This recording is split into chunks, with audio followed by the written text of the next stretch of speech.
Rádio Piauí.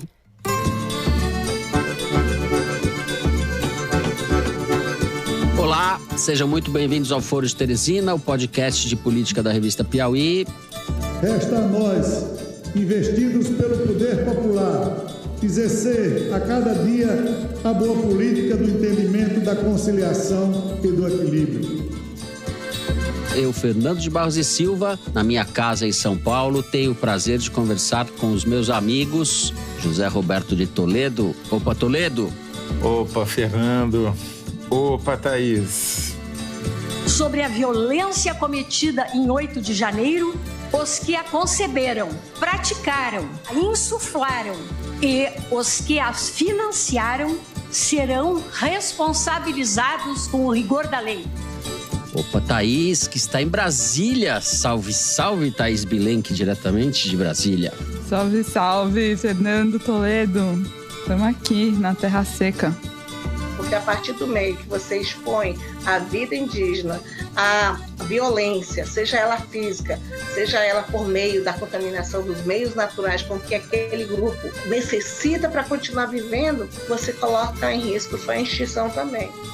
No programa de hoje, além dos meus comparsas de bancada, a gente vai ter no terceiro bloco a participação especial do Braulio Borges, que é economista e pesquisador do Instituto de Economia da Fundação Getúlio Vargas. O Braulio que vai falar com a gente sobre a correlação entre a redução do desmatamento na Amazônia e o crescimento do PIB, não só no Brasil como no mundo. Ele fez um estudo sobre isso daí.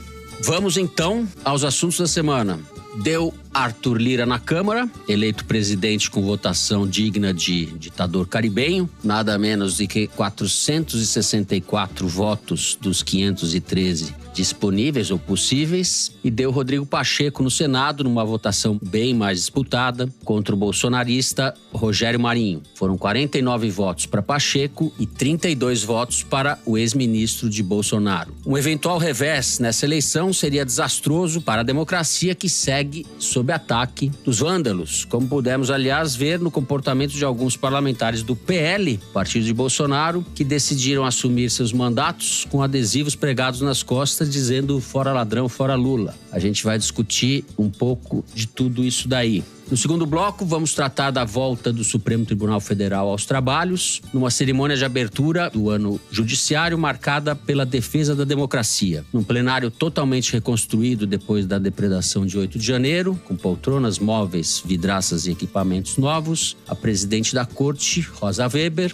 prometeu punição aos que conceberam, aos que praticaram, aos que insuflaram e aos que financiaram a quebradeira. O presidente Lula, ao lado da ministra, também discursou em defesa das instituições democráticas. A nota patética ficou por conta do poetastro, quero dizer, o Procurador-Geral da República, Augusto Aras, cujo discurso foi uma homenagem à hipocrisia, e eu vou dizer aqui, uma certa canalice subliterata. A Thaís, que estava lá, vai nos contar tudo isso. Por fim, no terceiro bloco, a gente vai falar da Amazônia e do povo Yanomami. Para combater a emergência humanitária e a violência na região, a Força Aérea Brasileira, a FAB, tomou o controle do tráfego aéreo e, por terra, a FUNAI restringiu o acesso de pessoas às áreas protegidas. Foram medidas para conter a sanha do garimpo ilegal, que não se intimidou com a atuação das autoridades depois da declaração do estado de emergência por parte do governo federal. A atuação de garimpeiros, madeireiros e representantes do agro predatório impacta a existência dos povos indígenas, mas também o clima e o crescimento econômico em escala global. Sobre isso que a gente vai falar com o pesquisador Braulio Borges, da FGV.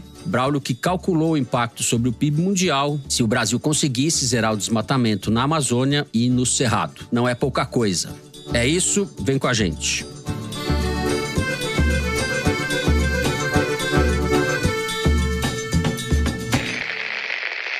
Muito bem, Toledo, vamos começar com você, fazendo aí um balanço das votações que elegeram o Arthur Lira na Câmara e o Pacheco no Senado.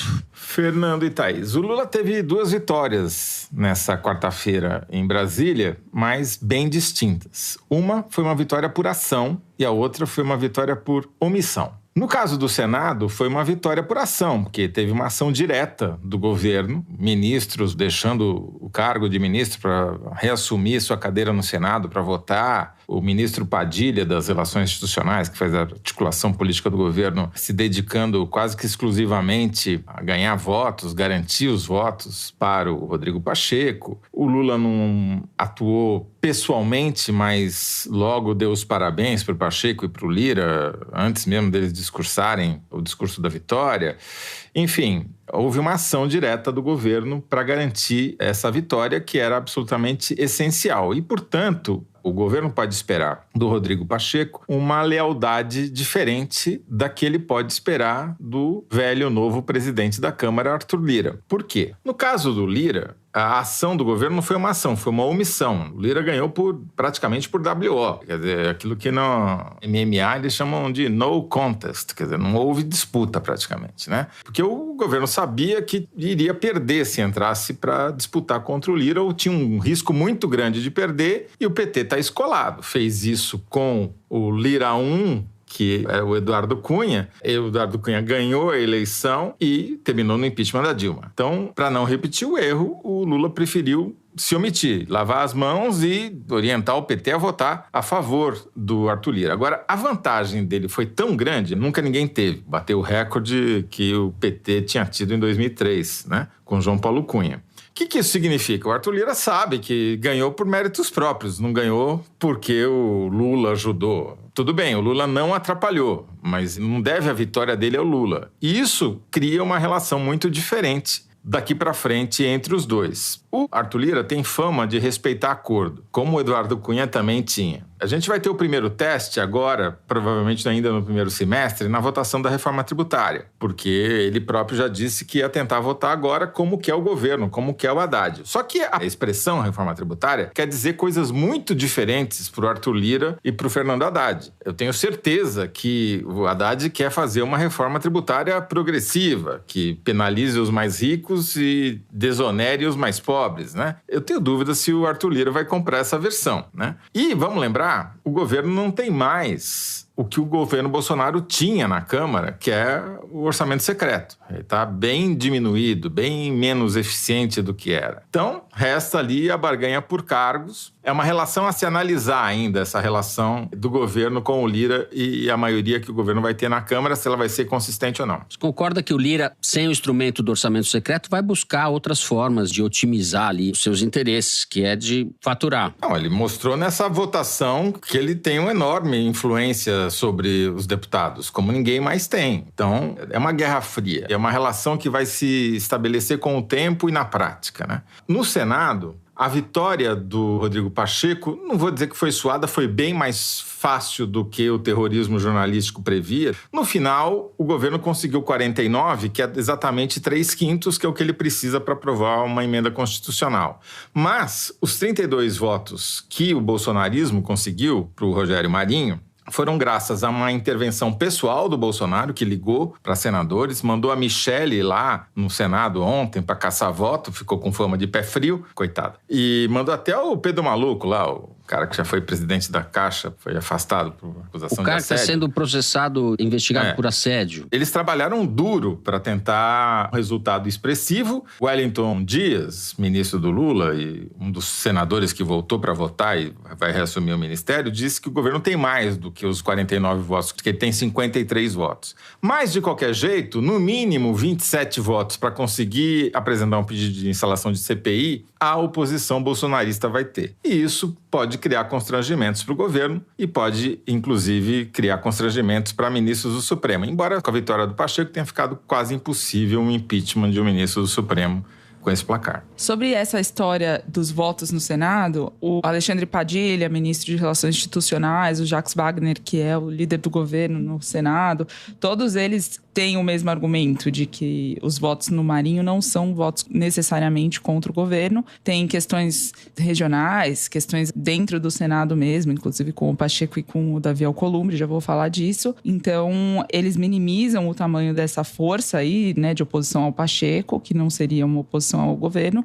E sobre a CPI, sim, é verdade, eles podem conseguir, né, a instalação de alguma CPI, mas o que se falou muito esses dias em Brasília é que o Pacheco precisou de uma uma liminar do Barroso para instalar a CPI da Covid. Ele sentou em cima durante 60 dias e a justiça mandou ele abrir a CPI. Ele era tão bolsonarista quanto agora é lulista. Mas eu começaria essa história na terça-feira de manhã, numa reunião do Progressistas, do partido do Arthur Lira, em que o Ciro Nogueira bateu na tecla de que o partido era oposição ao governo Lula, falou isso reiteradamente, e no fim do encontro, o Aguinaldo Ribeiro, que é deputado pela Paraíba e é um dos caciques do Centrão de muito tempo e que foi importante nos governos petistas e durante o governo Bolsonaro submergiu. Ele, no fim da reunião, falou: Ciro. Aí todo mundo olhou pra ele e tal, e ele disse assim: bom, você vai ter que dar um curso de capacitação pra gente aprender a ser oposição, porque você passou a vida inteira doutrinando a gente pra ser da base, então a gente não sabe o que é isso.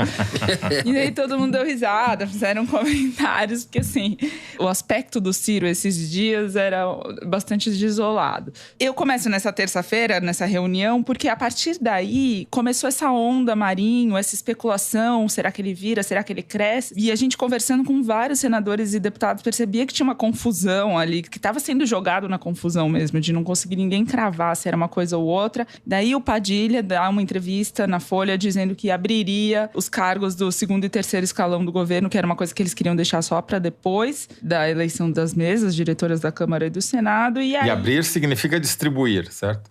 Distribuir ou não retirar, porque ontem na residência oficial do Arthur Lira, do presidente da Câmara, depois da vitória dele, estava tendo uma confraternização, uma festa, e o que eles conversavam lá era justamente isso: o cargo todo mundo tem. Vocês estão dizendo que aqui é só orçamento secreto? Vamos rever esses cargos todos aqui, porque se começar a tirar o cargo desse povo, talvez não seja bem assim a votação do Lira e, enfim, do governo agora também. Moeda de troca que está lá, tanto em Brasília quanto nos estados, sobretudo nos estados, e o governo entrou em ação para mostrar esse mapa da mina aí para os senadores votarem com o Pacheco. Então, no final da terça-feira, na casa do Alexandre Baldi, que foi ministro do Temer, foi secretário do Dória, operações da polícia, tiraram ele meio de cena, ele não está ocupando nenhum cargo, mas ele continua sendo um desses políticos em Brasília que circulam bem e estão em todas, e ele sempre dá festas porque ele mora numa mansão no Lago Sul, assim, daquelas mansões que definem Brasília nesse aspecto, né, que são mansões intermináveis, cheias de espelhos d'água e piscina, e aí tava tendo banda sertanejo tocando, comida farta, bebida farta, enfim, casas feitas para impressionar e que ele recebe muito político mesmo. E essa festa estava repleta de bolsonaristas viúvos, né? Porque tava lá o Ciro Nogueira, o Fábio Faria, que foi ministro das Comunicações, o Bruno Bianco, que foi ministro da Advocacia Geral da União, ambos agora empregados no BTG Pactual, inclusive. Tinha muita gente ali do círculo do Bolsonaro que tá meio que desalojado. E lá, na terça, o clima já não era mais tão pró-Marinho, quer dizer, as pessoas já estavam bem bola baixa, que o Pacheco estava garantido. E em relação ao Lira, era se ele passaria de 450 votos ou não. E, inclusive, o que eles estavam comentando era que a diferença entre o Lira e o Pacheco, entre tantas outras, é que o Lira pede voto até sem ter concorrente.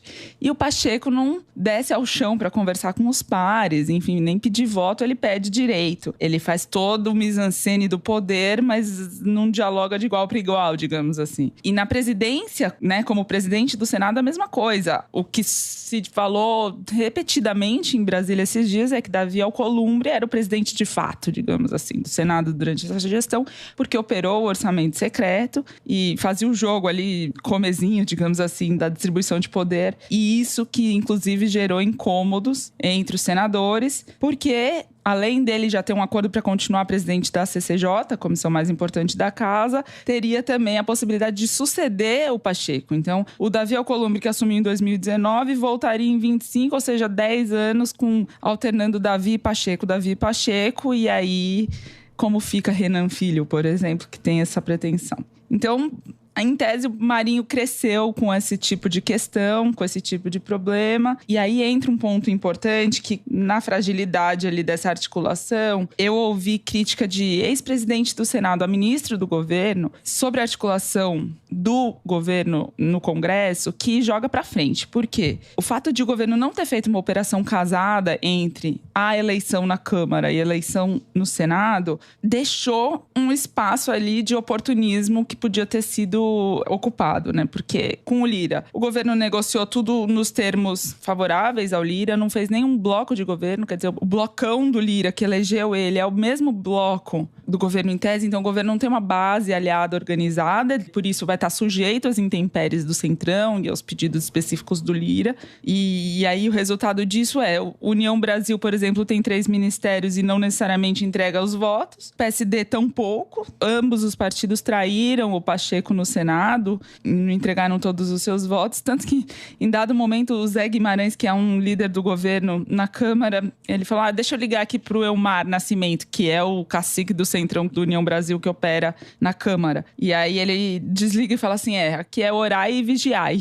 Tipo, eles têm essa relação, digamos assim, delicada. Então é isso, o governo entregou ministérios, não necessariamente terá os votos. Isso coloca ali uma certa tensão em alguns articuladores do governo. E uma coisa que mostra essa relação desconfiada, digamos, é que tanto na casa do Baldi na terça-feira, quanto na festa da residência oficial do Lira na quarta-feira, depois da vitória, não tinha petista. O Alexandre Padilha passou lá depois de 2 jantares e aí ficaram trocando elogios. O Lira disse que estavam falando, como que você conseguiu ter essa votação recorde, presidente? E ele, não, isso aqui é coisa do Padilha. E o Padilha dizendo, não, como faz para ter tanto voto? Eu quero também. Enfim, tava nisso, mas não tinha base petista lá, entendeu? São grupos diferentes mesmo e isso, na prática, nas votações... É exatamente isso. Um é o Arenão, né? E o outro é o bloquinho do governo, garantido. Mas vocês vejam, disso tudo que vocês estão falando, eu aqui pensando, nós estamos, de certa forma, aliviados, mas com uma situação em que Arthur Lira virou um dado da natureza, né? O jeito teve quase tantos votos quanto deputados existem. E o Rodrigo Pacheco virou o adversário do bolsonarismo, né? Um senador conservador que virou o adversário do bolsonarismo. Se a gente pensar desde a eleição que aconteceu, na diplomação, com aqueles ataques em Brasília, nos atentados da véspera do Natal, que não se consumaram, mas a bomba e tal, no dia 8, principalmente, e agora com essas eleições na Câmara e o evento do Supremo, que a gente vai falar no próximo bloco, a gente vê que o poder eleito, as instituições, a democracia estão lutando contra o bolsonarismo, e assim vai ser, durante um tempo. Eu acho que assim, o que essas eleições mostraram é a vitória da velha política, do Arenão mesmo. O bolsonarismo saiu enfraquecido, ele perdeu as 2 votações. E até a antipolítica saiu tão ruim nessa eleição da Câmara que o Chico Alencar, do PSOL, conseguiu ter 2 votos a mais que o Van Hatten do Novo, que é Sim. o que sobrou da antipolítica na Câmara, né? Olha só, o bolsonarismo foi derrotado, mas eles conseguiram 1/3 dos votos. Eles conseguiram 2/5. Menos de 1/3, né? 2/5. Eles conseguiram esse número de votos no Senado, o que mostra uma força, né? Que, aliás, já estava posta na eleição do Legislativo, no primeiro turno, né? Quando a gente teve aquela surpresa. Sim, sem dúvida, você tem razão. Mas não dá para saber se esses 32 votos votarão com o Bolsonaro ou com o governo. Na minha opinião, esses 5 caras que fazem a diferença entre eles terem os 27 necessários para apresentar um pedido de CPI ou não, tiveram seu passe muito valorizado e vão cobrar muito caro do governo. É uma vitória do fisiologismo, eu diria, não do bolsonarismo. E teve um problema de marketing do bolsonarismo, porque eles jogaram a expectativa lá em cima e depois da derrota do Marinho saiu de cabeça baixa do plenário do Senado. Tava tão de cabeça baixa que saiu antes de o Rodrigo Pacheco discursar. Inclusive, eu encontrei ele essa hora, eu falei, e aí? Ele falou, perdi. Ele saiu, foi embora, ele tava realmente desolado. O problema da desinformação é que os caras acreditam nas próprias mentiras, né? Bom, vamos encerrando assim o primeiro bloco do programa. No segundo, a gente vai falar do início dos trabalhos do STF. A gente já volta.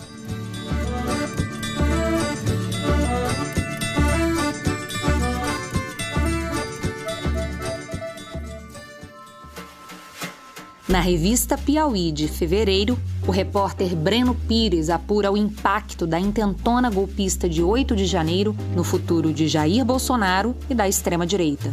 Alain de Abreu narra a suspeita de conluio entre a Polícia Civil de São Paulo e um hacker para pegar o ex-governador do estado, Márcio França, hoje ministro do governo Lula.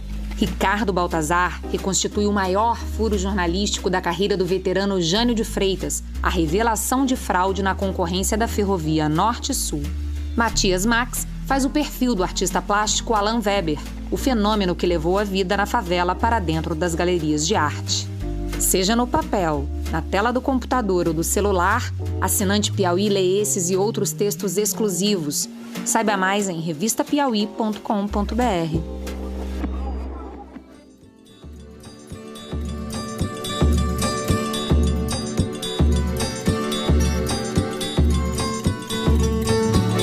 Bem, Thaís Bilenque, vamos começar com você, segundo bloco, que estava no Supremo Tribunal Federal, assistiu ao vivo, em loco, o discurso de Augusto Aras. Eu não sei se você quer começar por essa nota dissonante ou patética, seja lá como você queira qualificar, que adjetivo você usa, ou começamos pelo prato principal, que é o discurso da Rosa Weber e a mensagem que foi passada pela presença do Lula, pela fala dela e pela própria cerimônia, num local que havia sido particularmente detonado. Eu vou fazer uma voltinha pela Praça dos Três Poderes até chegar lá. Porque a praça foi reinaugurada, digamos assim, na quarta-feira, depois dos vandalismos de 8 de janeiro. Tanto com a abertura do ano judiciário no Supremo, como a posse dos deputados e senadores no Congresso.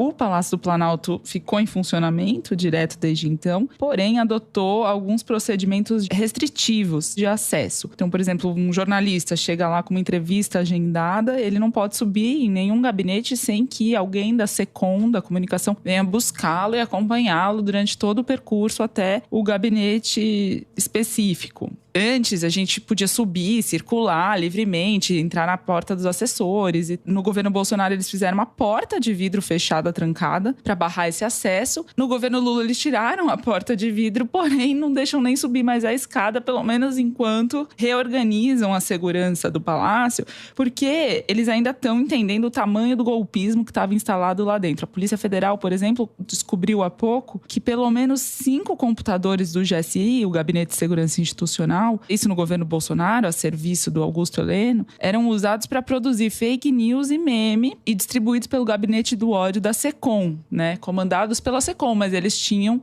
esses terminais lá no GSI operando para eles também. Se eu entendi bem, então o Gabinete de Segurança Institucional produzia memes contra a democracia e fake news contra a democracia. Ou seja, é o Gabinete de Insegurança Institucional. Inacreditável. E esses mesmos militares que despachavam no gabinete, depois foram flagrados fazendo ameaças ao Lula, ameaçando ele de não subir a rampa, ou ameaças ainda mais graves, e passavam no acampamento em frente ao QG do Exército, o acampamento golpista depois. Um trabalho da Polícia Federal agora é identificar quem é quem, o que cada um fez especificamente. E o envolvimento desses militares era tamanho com o golpismo que um dos comandantes com cargo mais alto em Brasília, do Exército, chegou a acionar a Polícia Militar do Distrito Federal, incomodado com o aumento da população de rua e de flanelinha no acampamento do QG. Eles pediram uma intervenção da Polícia Militar no acampamento, não incomodados, enfim, com a manifestação instalada lá, muito pelo contrário, mas sim... Os pobres, miseráveis. Mas isso que você está relatando, que é bem grave, mostra ou reforça a existência de uma polícia política formada dentro do Palácio do Planalto, no governo Bolsonaro, e sob o comando desse general desqualificado, né, dessa pessoa desqualificada, que é esse Augusto Heleno, que é o fim da picada, que aliás tem sido poupado no último mês, ninguém fala dele, como se ele não tivesse nada a ver. Ele era o chefe dessa porcaria, desse GSI, né? Nós falamos, né? Nós inclusive promovemos ele de Heleno pequeno para Heleno minúsculo. Eu não sei porque ninguém fala que esse sujeito pode ser preso, que ele tem que ser investigado também, as responsabilidades dele têm que ser apuradas. Esse é um dos crápulas, é um dos comandantes dessa... Mas pela notícia da Thaís, ele estará sendo investigado, se os subordinados dele estão sendo. Esperamos. Agora, esse comandante que explicitamente pediu para a Polícia Militar fazer uma operação por conta da população de rua no QG do Exército, no acampamento, ele era um comandante não subordinado ao Augusto Heleno, só para deixar isso claro. O que a Polícia Federal tem feito, né? Com esse trabalho de identificar os golpistas, eles usam daí o banco de dados de DNA, por exemplo, tem uma dificuldade porque os golpistas deixaram lá xixi, cocô, sangue e tudo mais, porém, você só tem o banco de dados de DNA de presidiários diários. Então, esse match é mais difícil de dar. Mas o Alexandre de Moraes, por exemplo, disponibilizou o banco de dados dos eleitores, do TSE, para a Polícia Federal fazer o cruzamento. Então, eles têm conseguido, e a programação, entre aspas, da Polícia Federal é uma leva de presos a cada semana. Essa semana mesmo, hoje, instantes antes da gente gravar, teve um preso ilustre ali, né? Que foi o Daniel Silveira, aquele deputado do Rio, que perdeu o mandato ontem e hoje já está sob tutela da Polícia Federal do Estado brasileiro, que foi aquele deputado que o Bolsonaro deu um benefício da graça, né? Depois dele ser condenado pelo Supremo Tribunal Federal. Alexandre de Moraes não esqueceu. O título é Daniel Silveira perde a graça e a liberdade. Bom, essas investigações da Polícia Federal estão em curso. Você deu um furo aqui para que os ouvintes registrem. Essas apurações da Thaís são um furo do Foro de Teresina. Pode pôr vinheta aí, produção? Furo do foro. Furo do foro. Gente, essa vinheta, eu preciso revelar isso. Vocês sabem que eu sou discreta em relação a isso, mas o meu pequenininho, ele fala: mamãe, dá um bom fulo no folo. Fulo no folo. É o fulo no folo. Fulo no folo. Pra cima deles, fulo no folo. Fulo no folo já virou clássico, instantâneo. É um clássico instantâneo de Thaís Bilen. Vamos lá, agora vamos falar do Alas. Fulo no folo do Alas. Eu vou deixar o Alas para a Thaís. Eu vou falar desse Marcos Duval, que é esse senador bolsonarista que não gosta de ser chamado de bolsonarista, que disse que sofreu coação do Bolsonaro para cometer um golpe de Estado e diz que vai renunciar ao cargo de senador. O senador do Podemos, Marcos Duval, eleito pelo Espírito Santo, ameaçou renunciar, não renunciou, disse que tinha falado, depois disse que não falou. Enfim, criou uma enorme confusão, monopolizou o noticiário político hoje em Brasília. Há várias interpretações sobre o significado da denúncia que ele fez, se de fato era uma denúncia ou se era uma tentativa de criar uma confusão, jogar uma casca de banana, para, por exemplo, implicar o ministro Alexandre de Moraes como uma das vítimas do caso e, dessa maneira, forçar que o Alexandre de Moraes se dissesse impedido de presidir o inquérito ou, mais à frente no processo, de ter contestada a sua atuação como juiz por ser parte interessada, já que ele era vítima no caso, né? Se era essa a ideia, não deu certo, foi mal feito, um caquistogolpe, né? O golpe dos piores. O que acontece é que o Bolsonaro ficou ainda mais sujo. Mais uma implicação dele com a tentativa de golpe. Não é definitivo, requer mais investigação, não podemos ter pressa, mas, sem dúvida nenhuma, o saldo do dia é o Bolsonaro cada vez mais perto da Itália ou até da inelegibilidade e, quem sabe, até de uma cadeia. Mas ainda não está na hora de se discutir isso. Esse cara, ele é um bom exemplo da tranqueira que foi parar no Senado em 2018. Ele é um instrutor de tiro e um instrutor de Aikido que tinha um canal no YouTube e que foi eleito pelo Espírito Santo, pelo Cidadania, ali era aliado do governador Casagrande, mas foi se aproximando do bolsonarismo durante o mandato por conta dessa conexão com as polícias. Ele é engraçado, na página dele, na Wikipedia, é o único caso que eu conheço, ele se apresenta como soldado, mas na verdade ele foi recruta, ele foi conscrito. Ele põe isso como currículo, como qualificação. Tem 50 mil por ano. Poderiam fazer a mesma coisa nas suas páginas na Wikipedia. E ele também se apresenta como o cara da SWAT no Brasil, como se houvesse uma SWAT só, né? Nos Estados Unidos, quase todos os condados têm a sua SWAT, que é o nosso BOP aqui, o nosso GAT, né? Grupo de Operações Táticas. Cada cidade tem a sua. E ele ficou amigo lá de um pessoal no Texas, numa cidadezinha do Texas, acho que é Beaumont, e também de Dallas.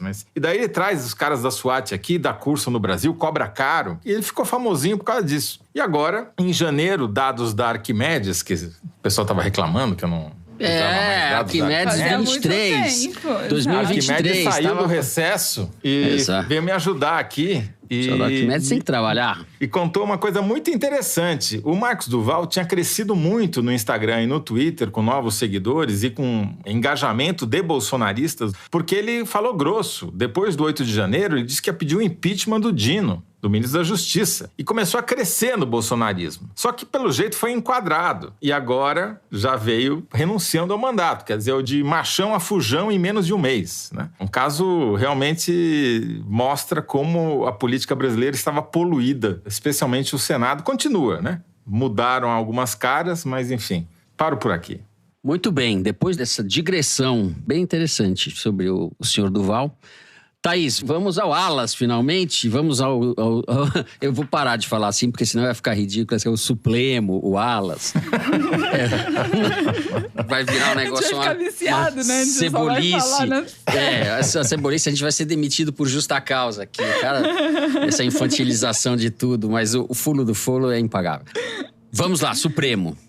A solenidade foi toda pensada para ser simbólica em relação ao 8 de janeiro. Então, na entrada do Supremo, no hall, eles montaram uma exposição com obras destruídas, o exemplar da Constituição queimado, fizeram um texto de curadoria interessante. Em cada cadeira do plenário, do público, tinha um encarte mostrando como era o plenário antes, como ele ficou depois do 8 de janeiro e como ele foi restaurado depois. Quando começou a cerimônia, eles exibiram cenas do vandalismo, né, da depredação, e todas as falas, obviamente, estavam... A fala da Rosa Weber toda permeada por esse fato, né, pela tentativa, né, pela depredação.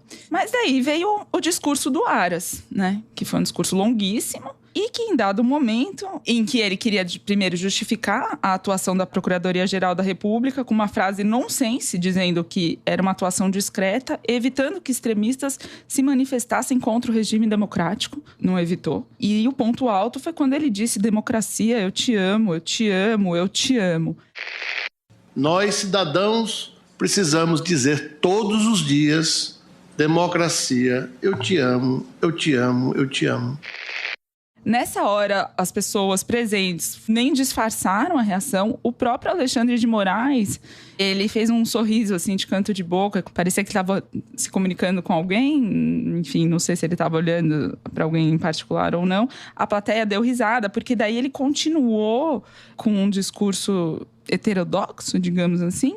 Inclusive, eu flagrei um ministro mandando mensagem zombando do Augusto Aras para um ministro do STJ no plenário. E aí ele ainda cita o ex-senador Demóstenes Torres. Quando ele quer elogiar a Janja, que estava lá presente, ele cita o Demóstenes Torres e o amor que ele tem pela mulher dele, para justificar, enfim, que o papel das companheiras na vida dos homens em momentos difíceis. Mas o Demóstenes Torres foi cassado e hoje é advogado de quem? Do Anderson Torres, o secretário de Segurança Pública no dia 8 de janeiro, que estava ausente, estava em Orlando, assim como o Bolsonaro, e foi ministro do Bolsonaro na Justiça e foi preso por causa do 8 de janeiro. Não, detalhe é que o Demóstenes Torres, que ele chamou de quê? Homem erudito, não é isso? Era um ex-procurador da República, eleito senador, que foi cassado por conexões com o Carlinhos Cachoeira, que é um bicheiro. Bom, mas a única atitude decente desse Augusto Aras que ele poderia tomar, que ele não vai tomar, é pedir demissão, né? Sai fora, porque é um escândalo que esse sujeito ainda seja o procurador-geral da República. O mandato dele vai até setembro. Não, ele é candidato à recondução, na verdade, né? Então, sem demissão do Augusto Aras, a gente encerra o segundo bloco do programa. A gente vai para um rápido intervalo. No terceiro bloco, vamos falar da Amazônia. A gente já volta.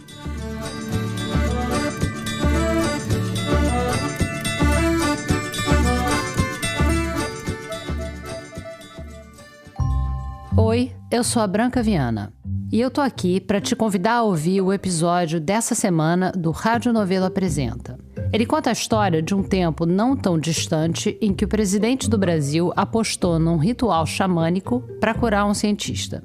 E também o caso de uma advogada que fez o impossível: uniu traficantes de facções rivais em torno de um objetivo comum. Quando terminar de ouvir o foro, procura a gente aí. Rádio Novelo Apresenta. Toda quinta, um episódio novo.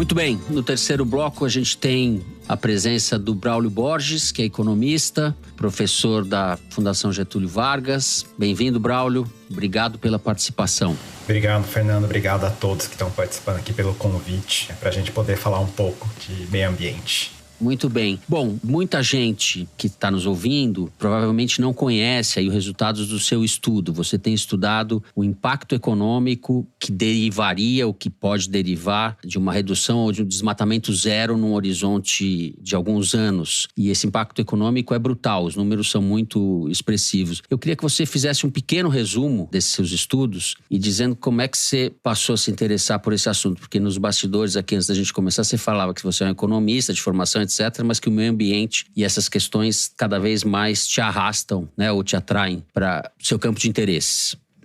Bem, esse trabalho foi um trabalho, né, resultado de um esforço que eu fiz ao longo do ano passado, de tentar trazer um pouco mais dessa questão econômica para a discussão ambiental no Brasil. A gente tem visto cada vez mais lá fora, né, no meio de toda essa discussão de transição energética, de agenda ESG, onde o E é Environment, de meio ambiente, toda uma discussão de políticas públicas, né, e política pública a gente sabe, a gente tem que calcular o custo, tem que calcular o benefício, se o benefício é maior que o custo ao longo do tempo, né, vale a pena implementar aquela política pública. E aí nessas discussões de meio ambiente, de aquecimento global, mudanças climáticas, para pegar um tema mais abrangente, um conceito que já surgiu há muito tempo, inclusive o William Nordhaus, um economista, ganhou o prêmio Nobel alguns anos atrás por conta do trabalho dele já há umas 3 décadas tentando quantificar aquilo que a gente chama de custo social do carbono, que nada mais é do que uma tentativa de quantificar, de dar um preço para cada tonelada de CO2 equivalente, né? Porque o CO2 não é o único gás de efeito estufa, tem metano, tem vários outros, então por isso que a gente sempre fala de CO2 equivalente. E a gente aqui no Brasil, por exemplo, a gente ainda usa muito pouco isso para planejar nossas políticas públicas. Então, uma política pública de desmatamento, né? No Brasil, a gente simplesmente não faz o custo-benefício levando em consideração a questão do custo social do carbono. E eu já vou chegar lá como que uma coisa está ligada à outra. Planejamento do setor de geração de eletricidade. Felizmente, a matriz elétrica brasileira já é muito limpa, já tem bastante peso de renováveis, hidrelétrica, eólica e por aí vai. Mas a gente teve, por exemplo, no final do ano passado, a privatização da Eletrobras com a obrigatoriedade de contratação de novas térmicas movidas a gás, né?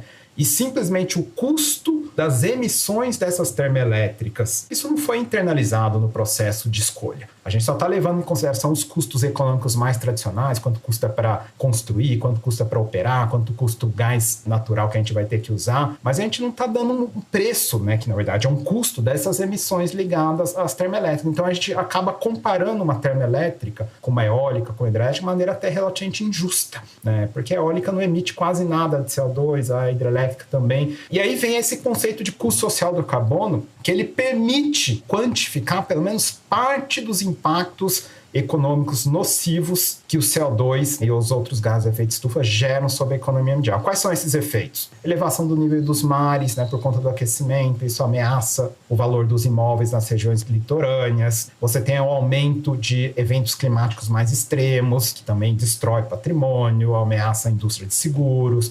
Você tem impacto sobre a saúde humana, decorrente principalmente de temperaturas mais extremas. Os oceanos ficando mais ácidos, isso também ameaça a própria vida dos oceanos e por aí vai, né? Tem vários impactos já conhecidos, muito bem estudados pela ciência, dos efeitos que esse acúmulo de gás de efeito estufa gera sobre a economia, né? Não é uma discussão puramente de meio ambiente. Tem impacto econômico sobre produtividade agrícola e por aí vai. E o conceito de custo social do carbono, que eu enfatizei tanto aqui, ele tenta sintetizar isso tudo num número. Mas como que vem uma coisa ligada à outra? Desmatamento na Amazônia, né, e nas florestas de um modo geral, aqui no Brasil, principalmente Amazônia e Cerrado, o desmatamento, qual que é o problema dele do ponto de vista do aquecimento global? Primeiro, você, ao desmatar, você libera gás carbônico na atmosfera, seja porque você derruba a árvore, seja porque você queima as árvores, né? Você está liberando CO2 a mais na atmosfera global. Segundo, que quando você derruba a floresta, você está reduzindo a capacidade de absorção de CO2, que a gente sabe que a vegetação, por meio do processo de fotossíntese, ela absorve o CO2 da atmosfera. Então, a gente consegue observar claramente uma relação entre desmatamentos na Amazônia e no Cerrado. 90% dos desmatamentos no Brasil são nesses dois biomas. Existe claramente uma relação entre esses desmatamentos e as emissões de gás de efeito estufa no Brasil. O Brasil não tem emissões tão grandes se a gente olhar transporte, energia elétrica e por aí vai. Só que se a gente considerar mudança de uso do solo e florestas, que é a questão das florestas, e agropecuária, 70% a 80% das emissões do Brasil vem desses dois grandes grupamentos econômicos. Isso é muito diferente da média mundial. Na média mundial, boa parte das emissões vem porque você usa termoelétrica movida a carvão, por exemplo, para gerar eletricidade. Desculpa, Braulio, você calculou um número, né? Acho que é importante você dar uma ordem de grandeza do impacto que o desmatamento da Amazônia tem negativo para a economia mundial, para o PIB mundial, para a produção, né, econômica, e o impacto positivo que teria se o Brasil conseguisse atingir a sua meta de desmatamento zero. O Brasil já tem muitas décadas que as nossas florestas mais despejam gás carbônico na atmosfera do que absorvem. Houve uma redução drástica disso a partir ali de 2003, 2004 até 2011, 2012. Mas, mesmo tendo uma redução drástica, lá em 2011 e 2012, que foi os mínimos de desmatamento que a gente atingiu, liquidamente falando, as florestas brasileiras ainda mais emitiam gás de efeito estufa do que absorviam. De 2012 em diante, esse desmatamento começou a subir, subiu muito em 19, 20, 21 e 22. E aí vem o estudo tentando quantificar qual que é o impacto que a gente teria para a economia mundial de zerar esses desmatamentos até 2030. Zerando o desmatamento, o que acontece? Tanto a Amazônia como o Cerrado, a gente vira um absorvedor líquido de gases de efeito estufa. É o que a gente chama em inglês de carbon sink, ou seja, sumidouro de carbono. A gente nunca teve essa situação, pelo menos nos dados que a gente conhece desde os anos 90, como eu tentei explicar aqui. Mas zerando o desmatamento, mais para metade dessa década atual, as florestas brasileiras passariam a ser sumidouros de carbono, mais absorvendo do que despejando gás carbônico e outros gases de efeito estufa na atmosfera. E aí isso, considerando as estimativas mais recentes de custo social do carbono, tem um trabalho super recente publicado na Nature no final do ano passado, que eles quantificaram o seguinte: cada tonelada de CO2 equivalente que a gente joga hoje na atmosfera global gera um custo econômico para o mundo de $185 por tonelada. E esse custo vai subindo ao longo do tempo, porque a gente já emitiu demais nos últimos 200 anos, então tem um estoque de emissões já gerando impactos negativos. Então, marginalmente falando, cada vez mais esse custo social, que hoje é de $185 por tonelada, pode chegar a $220 no final dessa década. Então, quando eu combino uma coisa com a outra, cenário de redução, de zerar desmatamentos, que faria com que a gente teria emissões líquidas negativas de gás de efeito estufa associado às florestas do Brasil e geraria esse ganho econômico para a economia mundial da ordem de 1,2 trilhão de reais, a gente junta tudo isso e aí, obviamente, fala, mas para como que eu capto esse ganho econômico? Então, esse 1,2 trilhão de ganho, primeiro, ele é para a economia mundial. É difícil separar quem ganha mais, quem ganha menos, enfim, que a atmosfera global é uma só. Segundo, ele é um ganho muito diferido no tempo. O Brasil pode ganhar porque o Brasil pode monetizar parte desse processo de redução do desmatamento a zero. O Brasil pode monetizar isso com aquilo que a gente chama de mercado de crédito de carbono.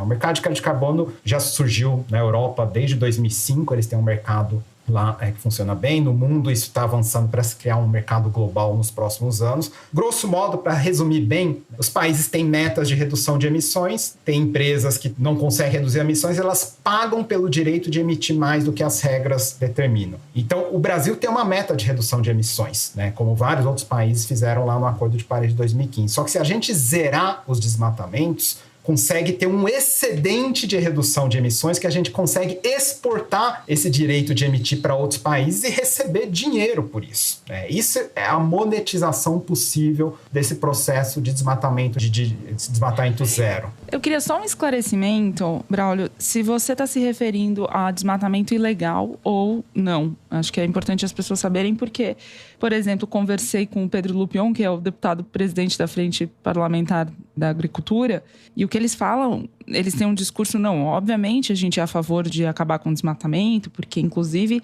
a gente consegue triplicar a produção sem derrubar uma árvore de desmatamento ilegal, desde que não se mexa onde eles já estão produzindo e que eles possam avançar com as tecnologias, aprovando esses projetos que flexibilizam o uso de agrotóxico, etc e tal. Então eu queria que você explicasse melhor se parar onde tá bom, ou você teria que avançar um pouco. Nesse cenário que eu simulei, isso é só uma simulação, né, de desmatamento zero lá em 2030, a gente está falando de desmatamento líquido zerado. Ou seja, eu posso desmatar em um lugar, mas eu posso regenerar a floresta em outro lugar, de modo que liquidamente eu não estou desmatando. Então, assim, tentando responder essa pergunta, não é só o desmatamento ilegal, estou falando de desmatamento total, né? Só que a gente tem que levar em consideração o conceito de líquido. Eu posso desmatar num lugar, mas eu posso regenerar em outro, de modo que liquidamente todos os desmatamentos sejam próximos de zero. Por que eu estou chamando a atenção para essa questão da regeneração? Tem trabalhos feitos pelo pessoal do Climate Policy Initiative, né, aqui no Brasil, Juliana Assunção, outros economistas, até o José Alexandre Scheinkman tem participado de alguns desses projetos, que eles mostram que muitas áreas que foram desmatadas na Amazônia, elas foram desmatadas, foram usadas para pasto e depois foram abandonadas ou tem uma pecuária de produtividade muito baixa. Vale muito mais a pena você regenerar essas áreas que já foram desmatadas do que você continuar produzindo gado lá, por exemplo. Então, quando eu falo de desmatamento zero, né, pode ter desmatamento, né, mas pode ter regeneração também de áreas já desmatadas, de modo que liquidamente eu tenha um saldo líquido em torno de zero de desmatamento. É muito importante esse conceito que o Braulio está trazendo, porque um dos argumentos típicos dos devastadores, dos bolsonaristas, do governo anterior, é que é um argumento míope de que é preciso levar, aspas, desenvolvimento para a Amazônia. Que você não pode transformar a Amazônia num lugar intocado, como se fosse um museu, que as pessoas vivem lá e elas precisam sobreviver. Se eu entendi corretamente, o que o Braulio está dizendo é que é possível fazer muito dinheiro com a Amazônia sem derrubar uma árvore. Está aí a Alemanha doando 1 bilhão de euros para o Brasil justamente para não derrubar a árvore. Quer dizer, ele deu N outros motivos para isso. Só estou levantando esse aspecto porque outro levantamento aqui da Arquimedes que encomendei para esse programa mostra que a discussão sobre as menções à Amazônia em janeiro de 2023 foram 271% maiores nas redes sociais do que em janeiro do ano anterior. E isso não só por causa do genocídio dos Yanomami, mas porque virou um ponto de debate, virou um assunto, uma preocupação que não existia, né? A Amazônia e o aquecimento global e a mudança climática tinha saído do assunto, né? Tinha deixado de ser assunto. E agora voltaram a ser, não só por causa dos Yanomami, mas por causa de Davos, por causa da Marina Silva, por causa do novo governo, enfim, um monte de outras razões. E é importante a gente discutir, tanto que estamos aqui conversando sobre isso, para mostrar que tem alternativas, né? Porque os bolsonaristas, eles estão participando do debate, tem 40% das menções são deles, com o discurso da defesa da devastação, né? Que é o discurso do atraso. Se puder traduzir em algum exemplo, por favor, Braulio, o que significaria? Porque mesmo a devastação, a gente sabe, ela acontece em áreas públicas, em áreas indígenas, em florestas nacionais, em parques estaduais, é tudo ilegal. Quer dizer, o legal é marginal dentro da devastação. Não, eu acho que tem um bom exemplo para tentar ilustrar esse seu ponto. Por isso que eu chamo muito, né, o mercado de crédito de carbono, ele pode possibilitar, o mercado global de crédito de carbono pode possibilitar que a gente tenha aquilo que eu chamo de royalties de preservação, que é pagar para as pessoas manterem a floresta de pé e eventualmente até regenerar partes devastadas da floresta. Então ele permite isso. E aí eu vou te dar alguns números, né, que vêm de estudos já recentes. O pessoal lá do CPI estima, né, do CPI, o Climate Policy Initiative aqui no Brasil, estima que se você pagar $20, o equivalente a $20 por tonelada de CO2 despejada na atmosfera para preservar a floresta brasileira, você já torna inviável algumas atividades que hoje são feitas lá na parte de pecuária, agropecuária. Vale muito mais a pena para quem tem aquela terra, se receber $20 por tonelada de CO2, manter a terra parada até regenerar a floresta do que produzir gado. Você fala, mas bravo, $20 é pouco, é muito, enfim, né? Hoje no mercado de crédito de carbono europeu, o preço hoje, se você olhar lá hoje, está em torno de $90 a tonelada de CO2. Então hoje no mercado de crédito de carbono, uma tonelada de CO2 está sendo negociada a $90. Eu estou dizendo para você que se a gente pagar $20 para quem tem a terra ali na Amazônia, vale mais a pena ele manter a terra preservada, a floresta de pé, regenerar ela, do que produzir gado e outras atividades de baixa produtividade. O problema é só que essas pessoas não possuem a terra, né? Então tem uma clandestinidade anterior aí. Então por isso que elas estão interessadas em continuar com a clandestinidade, né? Então, e aí entra uma outra dimensão, né, Thais, até ligando com esse seu ponto, é o seguinte, né? O problema é que a gente tem visto que muitas dessas iniciativas de tentar, né, preservar a Amazônia, de tentar reflorestar para participar do mercado de crédito de carbono, são grandes empresas. É importante que parte disso seja revertido para a população local. Não adianta nada uma grande empresa, as grandes empresas ganharem dinheiro com o mercado de crédito de carbono se parte disso não está sendo revertido para a população local. Ela vai continuar buscando alguma atividade econômica para se sustentar. Então é importante ter desenhos adequados desses mecanismos para que permita que parte dessa monetização que eu disse aqui do mercado de crédito de carbono chegue, né, a realmente quem mora lá e quem realmente precisa, né? Porque se ficar só com grandes investidores do mercado de crédito de carbono, na prática a gente não resolve o problema do desenvolvimento econômico e social local. Eu só queria lembrar, em cima do que o Braulio acabou de dizer, que algumas, até reportagens da Piauí, mostram muito claramente que a grilagem de terras, que é o problema que a Thais apontou, ou seja, de que são terras públicas que são ocupadas ilegalmente por pessoas que dizem ser os poceiros daquela terra, é concentrada na mão de poucas pessoas, de poucos poceiros, de poucos grileiros, que grilam áreas gigantescas. É de se esperar que com um governo que não incentiva a grilagem nem o genocídio, mas que retome a fiscalização pelo IBAMA, pela FUNAI, pelos órgãos competentes, você tenha, simplesmente se processe essas pessoas e não se deixe as multas do IBAMA caducarem contra elas, que foi o que aconteceu no governo Bolsonaro. E aí, só para encerrar a minha fala, né, tem estimativas recentes feitas por pessoal que entende do assunto, dizendo que lá em 2030, dependendo obviamente das políticas que serão adotadas nos próximos anos, o Brasil pode ter uma receita de até 100 bilhões de reais por ano com crédito de carbono. É muito dinheiro. Agora, de novo, é importante que esse dinheiro chegue, então uma parte dele chegue à comunidade local, porque senão a gente não vai resolver os problemas locais, né, como a gente discutiu aqui antes. Muito bem. Braulio, eu queria te agradecer demais aí pela gentileza de aceitar nosso convite. Foi muito, muito legal, muito esclarecedor o seu depoimento. Parabéns pelo estudo. Parabéns. Muito bom, muito obrigado. Não, eu que agradeço aí a oportunidade de falar aqui com vocês, né? E, enfim, estou à disposição, né? Se quiserem falar mais sobre isso, sobre outros assuntos, enfim, só me procurarem. E tá ótimo. Obrigado de novo. Obrigado. A gente agradece. Obrigado. Um abraço. Nós vamos encerrar assim o terceiro bloco do programa, nos despedindo do Braulio. Vamos direto para o Kinder Ovo?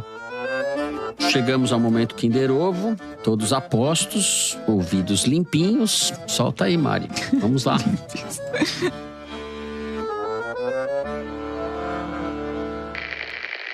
Não consigo, por exemplo, chegar numa segunda-feira e ficar em casa assistindo televisão. Comecei a analisar novos projetos e pensar em novas atividades para a minha vida. Eu tenho aí alguns convites para pensar em projetos na área de comunicação. É uma coisa que eu sei fazer, eu gosto de fazer. Eu acho que as pessoas... É o Alckmin se candidatando a comentarista do Rony Fon. Mas às vezes, quem sabe, a gente pode falar de várias coisas da vida. Conheço ele, já falei com ele várias vezes. Da história, da área empresarial. Então, assim... De tédio, eu não vou morrer nunca. Estou amadurecendo, pode ser que alguma coisa surja para depois do carnaval, lá para março, abril, ainda sem agenda, sem prazo. Mas é uma coisa que eu gosto de fazer e que pode surgir alguma coisa aí. Só não tinha certeza que eu sabia quem é. Thais Bilenque ganhou. Thais está brilhando tanto hoje que até o Kinder Ovo ela ganhou. A Semineto anunciando o seu programa de bronzeamento na televisão. Bom, quem fala é Antônio Carlos Peixoto de Magalhães Neto, o ACM Neto, em entrevista à Rádio Metrópole, ele que foi prefeito de Salvador. Muito bem, falando dos seus novos planos. E a Thaís foi lá, tá brilhando tanto hoje que acertou até o Kindler. Kindler, vai virar Kindler. Kinder Ovo. Bom, obrigada, é isso. Obrigada, muito obrigada. Muito bem, Correio Elegante. Antes de começar a ler as cartinhas, eu quero começar mandando um beijo, um abraço para Carol Solberg, nossa grande estrela do vôlei de praia, que eu descobri essa semana, trocando mensagem com ela, para nossa honra e alegria, é uma entusiasmada fã do Foro de Teresina. Ela disse que a família inteira ouve e que ela ia tirar onda, falando que tinha falado do pessoal do Foro. Então, eu queria deixar aqui registrado, mandar um beijo e um abraço para ela e para a família, em nome da equipe. Thaís Bilenque tá aí com a mão no peito até. Então, um beijo pra Carol e todo mundo. Não é? Adorei a notícia. É, muito legal. Bom, vamos para as cartinhas. O Dom Magro escreveu para pedir que a gente mande um feliz aniversário para o marido Guilherme Carnelós, que nas palavras do Dom Magro, com certeza está nos ouvindo. Ele escreve o seguinte: sou pedagogo, ex-aluno do professor Paulo Freire na PUC e meu marido advogado criminalista, presidente do Instituto de Defesa do Direito de Defesa. E essa combinação de dois homens dedicados à defesa dos direitos humanos e à transformação social só poderia render uma paixão avassaladora pelo Foro de Teresina. Mas diferente de outros casais, cada um ouve o programa separado. Depois discutimos e nos divertimos com algumas falas. Obrigado pela atenção de vocês. Um beijo pro trio e pro meu Gui. Muito bem, um beijo para Dom Magri, para o Carnelós. Muito obrigado pela audiência de vocês. Bom, Mari me passou o tweet da @JoliaLeone, escrito depois do episódio passado. Hoje, no Foro de Teresina, quando a Thaís Bilenque declarou seu amor pela Veveta, faltou dar uma palhinha de sua música preferida. Bom, são muitas. Podem escolher qual vocês querem. Uau! Aceitando desafios, Thaís Bilenque. Cara, esse desafio pra mim é música para os meus ouvidos. É para o nosso. Quero que seja para os nossos também. Não, pro de vocês é só tortura. Eu gosto muito de... Quando você passa, eu sinto o seu cheiro. Aguça meu faro e dispara em sua caça, ia. O tempo inteiro é te admirar. Podem falar pra parar. Percutindo, não pare de pensar. Eu tô tentando descobrir qual é a música. Qual é a música, Lombardi? É aquela: me abraça, me beija, me chama de meu sim, amor. Thaís, me tava abraça, difícil. Deseja, vem mostrar pra mim o seu calor. Esse é o Foro do Carnaval? A gente já pode entrar. Ainda bem. Não é, mas já virou ser, já acabou de ser, virou micareta. Pra mim é o Foro do Carnaval. Vocês não estão vendo que eu tô vendo o Toledo e o Fernando me ouvindo cantar. Assim, a Mari tá dançando, o Amoroso tá curtindo na balada. O Toledo encostou na cadeira, ficou com a mão na testa. Tô rindo aqui assim, de felicidade. Abaixado em direção ao microfone, falando que horas que ela para. E eu continuo falando. Momento. A Thaís tá brilhando, são várias sucessivas. Vocês acharam que Thaís vai conseguir um contrato, eu acho, depois dessa... Eu sou uma boa intérprete de Ivete Sangalo? O que vocês acham? Acho que você vai ser convidada pra sair no trio elétrico esse ano. Acho que não muito, viu? Só pra garantir, melhor você continuar apurando as coisas do GSI, dar umas cantadas de vez em quando, tá tudo bem assim. Vai ser um hit no carnaval. Já tem até o nome, que é o Fulo do Folo. Vai ser um hit. Fulo do Folo, é. Ai. Bom, devo dizer de antemão que é a melhor carta já enviada para o Foro de Teresina em 5 anos e eu sou absolutamente isento para poder falar isso. Vocês vão ver que eu não tenho nenhum interesse, né, em dar essa opinião que é absolutamente desinteressada. Marcelo Mota é geógrafo do IBGE há 21 anos e escreveu a seguinte mensagem. Como a instituição na qual trabalho, o IBGE, foi assunto, me senti incentivado a contar sobre a passagem de Paulo Guedes pelo IBGE no início do governo Bolsonaro. No evento da posse da nova presidente, transmitido pela intranet do IBGE, num auditório cheio de funcionários, Paulo Guedes disse, entre outras coisas, que o IBGE deveria cortar custos investindo na digitalização, o que eu demorei para compreender, uma vez que os resultados das pesquisas já são todos digitais e disponíveis gratuitamente na internet há mais de uma década. Depois, Paulo Guedes falou que o IBGE deveria ter mais produtos para celular, pois, afinal, aspas, hoje tudo é feito pelo celular. Até garotas de programa marcam seus trabalhos pelo celular. Sim, o exemplo foi esse. Ele que deu o exemplo? Sim, Paulo Guedes. Não sei como ele sabe disso, né?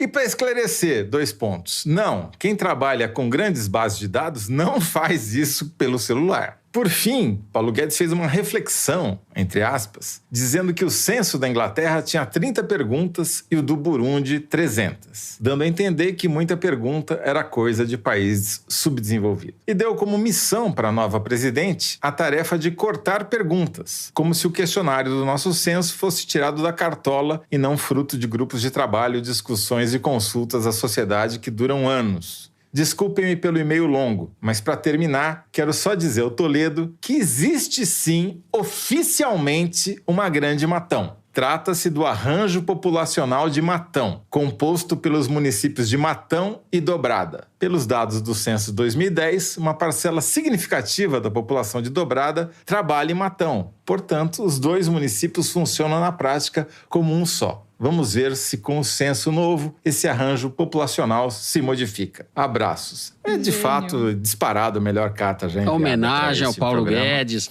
Nosso grande Paulo Guedes. Não, o cara tem notícia, dá furo e ainda confirma que existe a Grande Matão. E devo dizer para você... O Paulo Guedes é cafajeste full time, né? Não tem... Ele é em eventos gravados, em eventos da essa Intra, frase não sei o que do lá. Paulo Guedes pode ser o epígrafe dele, né? Ali no túmulo. Aqui jaz Paulo Guedes, aquele que disse Epitáfio. Que hoje tudo é feito pelo celular. Até garotas de programa marcam seus trabalhos pelo celular. Fecha aspas. Muito bom. Bom, vamos lá. Thaís, já foi? Quer que eu cante mais uma? Bom, assim vamos terminando o programa de hoje. Se você gostou, não deixe de dar 5 stars no Spotify. Segue no Apple Podcast, na Amazon Music, favorita no Deezer. Se inscreva no Google Podcast, no Castbox ou no YouTube. Foro de Teresina é uma produção da Rádio Novelo para a revista Piauí, com a coordenação geral da Evelyn Argenta.